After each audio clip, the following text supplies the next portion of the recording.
Hello everyone and welcome to Ask Uncle Buck. I'm your host. Uncle Buck, you got big buck questions. I got big buck answers. Alright, so we got quite a few this week.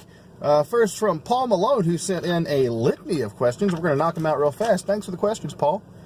First, he asked, what's the maximum effective range of a sling, like a David and Goliath scenario? That's about 1,300 feet, according to estimates by experts. I looked that up last night. You're welcome, buddy. Why aren't there more nonprofits that purchase crops that didn't meet market price and are due to be tilled under? We could move them to non-competing markets. I like this question. I had to put some thought into it. Here was my thought. Nonprofits have a pretty limited budget usually because they're, either they're not making a lot of money off of what they sell, or they're doing it on a donation basis, that kind of thing. So, moving food from one place to another costs money. Buying food costs money, for one, and then to move it somewhere else on any sort of a large scale that's going to accomplish anything, you'd be surprised how much money that takes. So, a lot of infrastructure, a lot of staff. It's hard to do that as a nonprofit, especially because that's a lot of full-time jobs, right? So, it takes a lot of full-time volunteers, or you might as well just try and do it for profit. But then again, doing it for profit is still pretty cost prohibitive because to move it to whatever a non-competing market is, you're going to have to move it pretty far, right? So if you have the food and you're just going to sell it in the same town, for instance, that's a competing market, right? At least as far as I can tell, that's a competing market. So to be a non-competing market, it's got to be over that way somewhere. And to move it like that is going to take a lot of, you're going to have to package it because food goes bad pretty quick, right? Like crops. So you got to find a way to preserve it, package it, put it on a truck, take the truck that way. You got to fuel, you got all the people involved. So that's probably because it's way too much money and way too much hassle, and you have crops in that area. So that's probably why. I'd love to hear your thoughts on it, if anyone has any other thoughts on that. Why are out-of-state elk tags so expensive? Surely you make more money from an out-of-state person just arriving. Are they not prohibitively high? This is not my area of expertise. So I'm afraid I don't know that one, buddy. Sorry. Eesh. Best cheap steak at a supermarket? Okay, so me personally, I found out that the ribeye steaks at Walmart, pretty good. Like $5 a pop. You can get a pack of 2 of them for 10. And you can put them on the grill. They grill up real nice. I did that about a week ago, and man, that would rival any steak that I've gotten at a Logan's Roadhouse or even better places. Really, really good steak. Next question, on steaks, why hasn't hipster interest brought back butcher shops yet? To my knowledge, there are some butcher shops in the larger cities. And again, in smaller towns like mine in Statesville, why would you have a butcher shop when you can just go to Walmart? I mean, it becomes cost prohibitive. Cost is a lot of everything. It's hard to have that kind of a demand, right? Like beef is beef. So, alright, so that's all from Paul. Thanks again, Paul. Joshua Hemsley. Why do open world games like Skyrim suck? Listen, buddy. Up yours. I'm just messing with you. I like open world games, or at least I did back when I had time to play them. So, I don't know why. I mean, they do end up being kind of similar, a lot of them.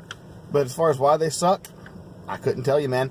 I enjoyed them because they were a good way to just get lost in what I was doing, find my way around and do this and do that. Skyrim especially, I really enjoyed Skyrim.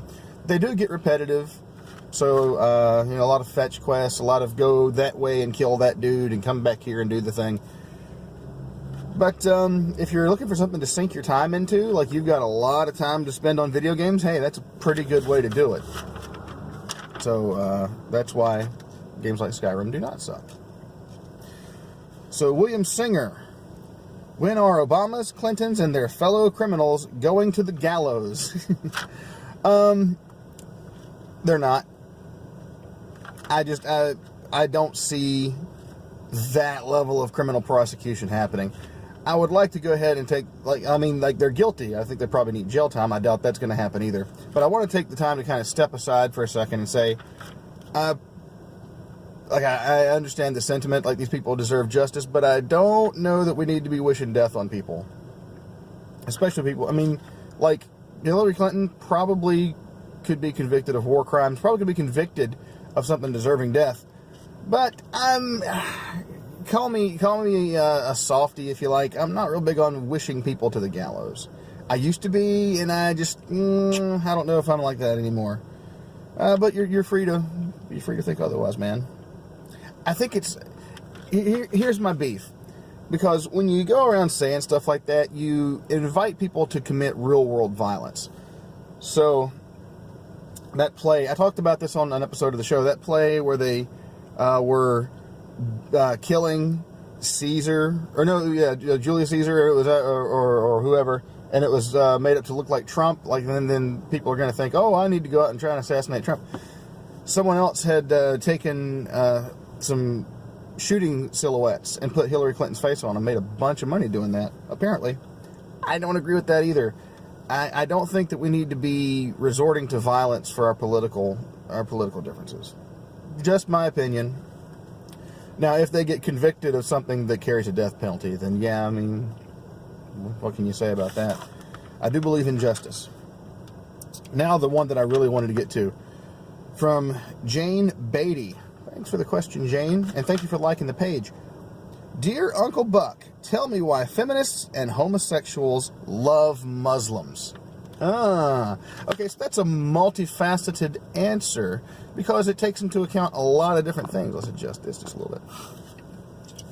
So I don't think, for the most part, that feminists and homosexuals actually love Muslims. Because you don't love groups, you love individuals, right? Unless you're the kind of person who can mentally justify saying this entire group of people is bad or this entire group of people is good. It's kind of like the no Scotsman fallacy, like, oh, if you're this, you can't possibly be bad, and if you're bad, then you were never really. That's a fallacy in and of itself. So here's the thing. I think that the love of Islam as a meme, as a whole, they approve of it because they're told to by the media, for one, by their media outlets, and by leftist culture in general. So Islam, as we all know, is pretty hard on women and extremely hard on homosexuals. To be accepting of that religion, to just take it as a whole, requires a lot of cognitive dissonance, but that is something that the left is pretty capable of, and I think it's because they're told to be. They're trained to be. But why does the left want everyone to just accept Islam? There's a couple of reasons. The complicated one is that it helps to keep the country splintered and divided, right?